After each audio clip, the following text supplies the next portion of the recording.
The vast majority of Muslim scholars and apologists in the West have a very strange characteristic.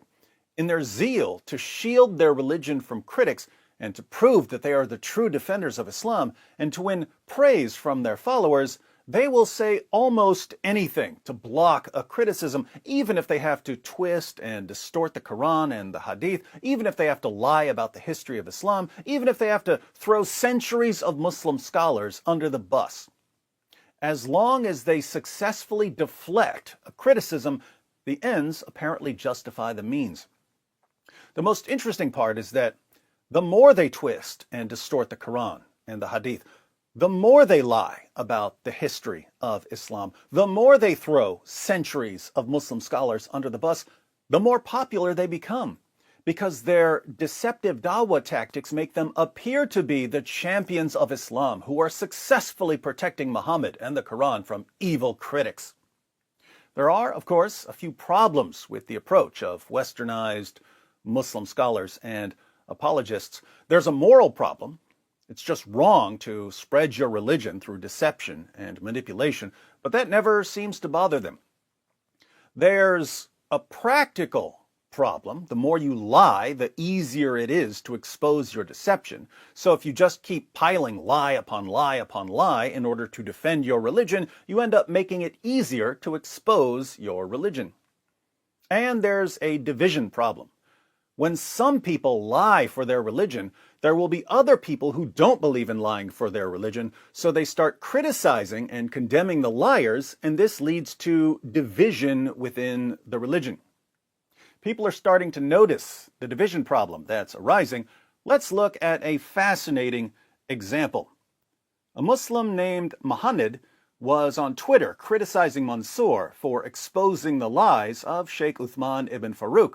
Muhammad said, "The fact that you think it's okay to make threads against someone that has dedicated his life to spreading Islam," that's Sheikh Uthman, "and side with someone whose life mission is to spread lies and misinformation about Islam, supposedly me, says enough about what your intentions are." That's when Basil stepped in and replied, "Are you seriously defending Uthman over the truth? Is he your daddy? I mean, even if he was, you don't have to put him over the truth. What's wrong with you people? The Jahiliyyah is over. Get over it. If you want to defend Uthman, you need to make him stop lying. That's the only way you can defend him.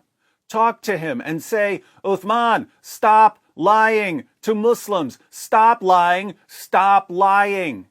And he will block you because he doesn't want to stop. That's why threads must be made to protect Muslims from his lies that they can't see because they trust him blindly."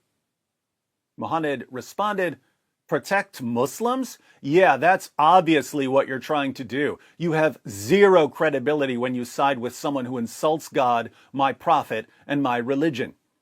So Muhammad thinks that Mansour and Basil are siding with me when they correct Sheikh Uthman.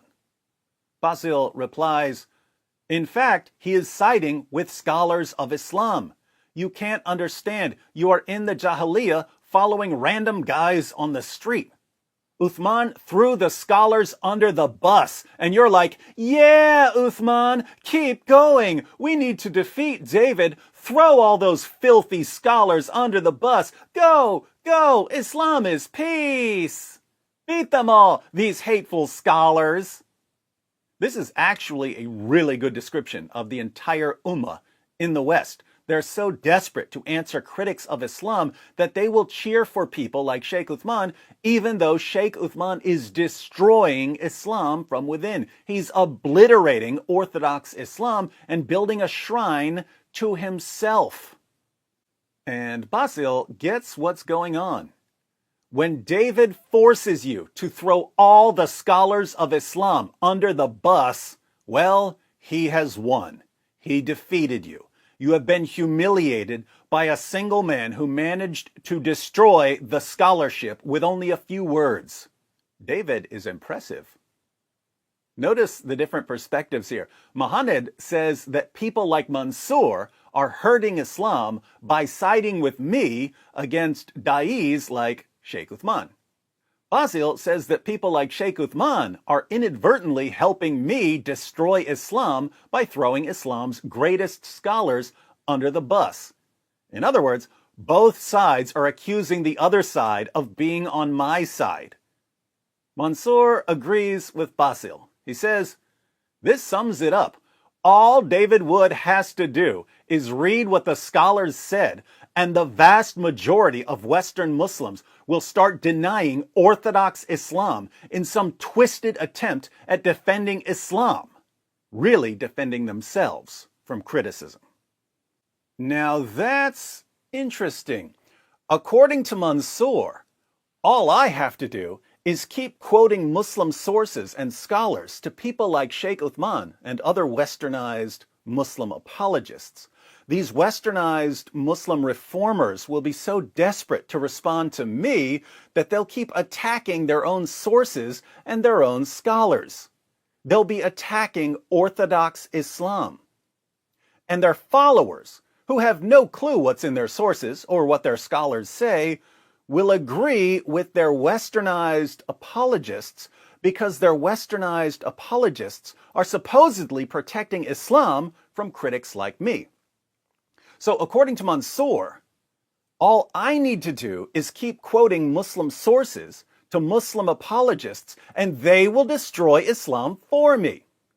Then, of course, the true defenders of Islam, the non-westernized Muslims who don't want Islam to be corrupted by reformers, are going to have to defend Orthodox Islam from the reinterpretations of the reformers by exposing the lies of the reformers.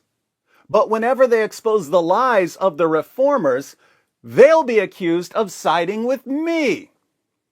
In the end, the entire ummah will be nothing but endless division. And as Jesus said, a house divided against itself cannot stand. Interesting perspective, Mansour. But tell me, what can Muslims in the West do to stop this descent into chaos? Oh, absolutely nothing?